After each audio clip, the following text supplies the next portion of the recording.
Sekarang kita bahas tentang adab dalam berzikir pagi dan petang. Ada adab-adab.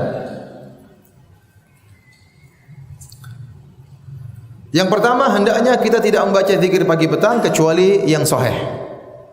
Kecuali yang sahih. Ada beberapa zikir pagi petang diperselisihkan. Sebagian ulama mensahihkan, Syekh Albani mendhaifkan, Syekh Albani mensahihkan, sebagian ulama mendhaifkan, ya. Kita perlu memilah-milih tatkala itu. Ya. Usahakan kita berzikir dengan yang jelas-jelas sahih atau disepakati kesahihannya. Atau kalau khilaf Anda menilai mana yang lebih kuat. Kalau Anda nilai itu lebih kuat, ya silakan diamalkan. Tapi jangan berzikir pagi petang dengan zikir-zikir yang dhaif, ya. Karena tidak datang dari Nabi sallallahu alaihi wasallam. Yang kedua, hendaknya membacanya dengan penuh penghayatan. Ini yang saya bilang agak kurang di buku-buku yang dibagi rata-rata atau ditulis, tidak disertakan makna dari kandungan doa tersebut. Seperti kandungan doa Sayyidul Istighfar, itu kandungannya apa? Dan itu kandungannya bagus-bagus. Subhanallah itu maknanya apa? Ya. Subhanallah wa bihamdihi adada khalqihi wa ridha nafsihi wa zinata arsyihi min kalimatihi, itu maksudnya apa? Sehingga sebagian orang baca tanpa mengerti apa maksudnya, ya. Maka perlu untuk dipahami maksud dari zikir-zikir tersebut, ya. Meskipun secara singkat, agar tatkala kita membacanya kita bisa lebih konsentrasi, ya. Saya alhamdulillah sudah nulis tentang ini, tentang masalah makna kandungan dari zikir pagi petang, dan insyaallah terbit ya tidak lama lagi, ya. Tapi intinya ini penting agar kita bisa mengerti tentang kandungan zikir tersebut. Kalau kita sudah mengerti, ya sudah, kita baca sekali saja dengan baik, sudah ngerti, sudah masuk dalam ilmu kita, maka kita berzikir dengan penuh penghayatan. Al-Qurtubi berkata, "Innama yahsulu thawabul jasimu liman qama bihaqqi hadhil kalimat fastahdhara ma'aniyaha biqalbihi wa ta'ammalaha bifahmihi." Hanyalah seorang mendapatkan pahala besar dari berzikir, dia hanya peroleh pahala yang besar bagi orang yang berzikir dengan kalimat-kalimat ini sambil dia menghadirkan makna dan kandungan dari zikir-zikir tersebut, sambil dia merenungkan kandungan dari makna zikir tersebut. Maka seorang hanya berzikir hanya terlepas dari lisannya, berbeda dengan orang yang berzikir sambil dia renungkan. Sambil dia renungkan maknanya, pahalanya lebih besar. Maka seorang berusaha mengerti apa makna dari zikir pagi dan petang.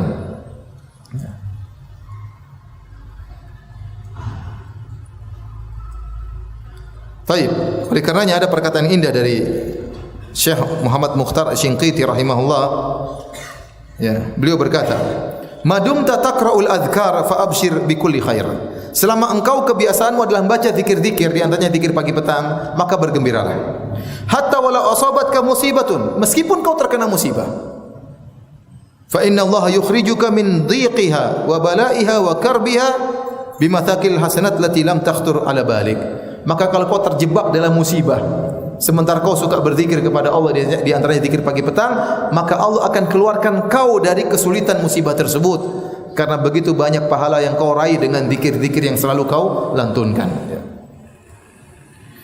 Ma hafadha 'abdun 'alal adhkar illa syaraha Allah sadruhu. Kata beliau, tidak ada seorang pun yang senantiasa continue berzikir kepada Allah kecuali Allah akan lapangkan dadanya.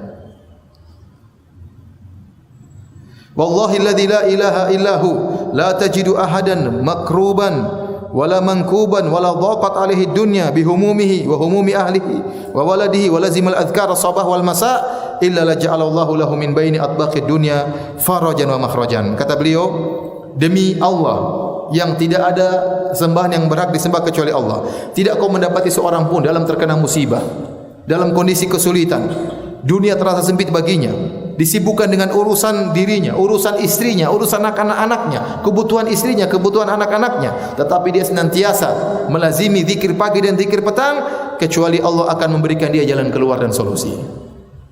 Jadi kalau orang sudah biasa terbiasa berzikir zikir pagi dan petang, insyaallah masalah bisa dia hadapi dengan baik. Baik, kita lanjutkan. Seorang berusaha berzikir dengan menghadirkan dalam dirinya bahwasanya dia butuh dengan Allah Subhanahu wa taala, bukan hanya sekedar dia ucapkan. Karena banyak dari zikir-zikir tersebut isinya doa, isinya sanjungan dan doa. maka seakan-akan dia berdoa kepada Allah Subhanahu wa taala. Dan doa butuh kehadiran hati. Maka dia baca zikir tersebut sambil menghadirkan dirinya sangat butuh kepada Allah Subhanahu wa taala. Kemudian zikir pagi petang hendaknya dibaca semuanya, jangan sebagiannya. Tetapi jika seorang tidak punya waktu, waktunya cuma sedikit, dia boleh baca sebagiannya, tidak harus seluruhnya. Kalau dia bisa baca seluruhnya, maka itu yang terbaik. Kalau tidak bisa, semampunya dia baca. Ya, karena asalnya baca zikir pagi petang hukumnya sunnah. Kemudian sunnahnya seorang baca zikir pagi petang dengan suara yang lirih, tidak perlu dia keras-keraskan. Berdasarkan firman Allah Subhanahu wa taala, "Ud'u rabbakum tadarruan wa khufyah, innahu la yuhibbul mu'tadin."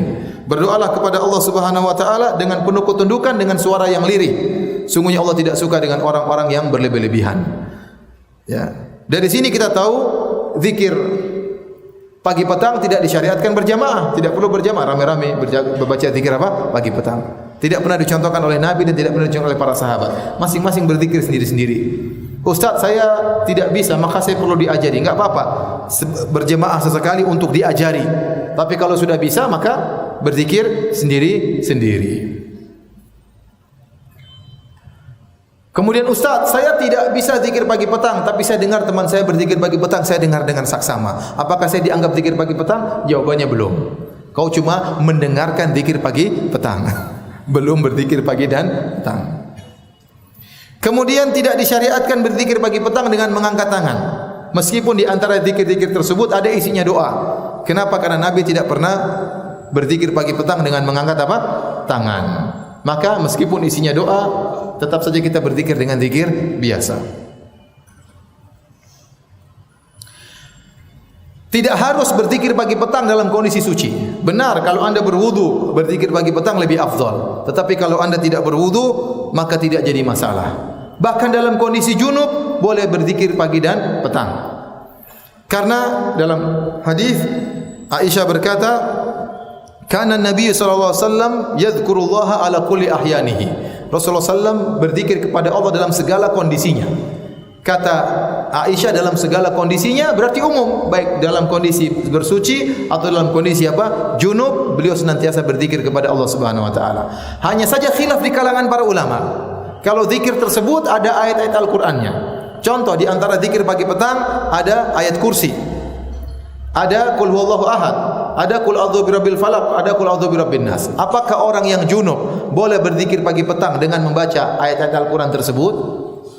Maka ini ada khilaf di kalangan para ulama. Adapun yang bukan ayat-ayat Al-Qur'an maka tidak mengapa meskipun junub. Seperti bismillahilladzi la yadhurru ma'asmihi syai'un fil ardi wala fis sama'. Ini boleh dalam kondisi apa? Junub. A'udzu bikalimatillahi tammati. Ya, dan seterusnya ini juga boleh baca dalam kondisi junub karena bukan ayat Al-Qur'an. Yang khilaf di kalangan para ulama, tatkala kita junub, kita ingin zikir pagi petang, boleh enggak baca ayat kursi? Bolehkah baca qul huwallahu ahad 3 kali, qul a'udzu birabbil falaq 3 kali, qul a'udzu birabbin nas 3 kali? Maka ada khilaf di kalangan para ulama. Adapun mazhab Malikiyah berpendapat boleh.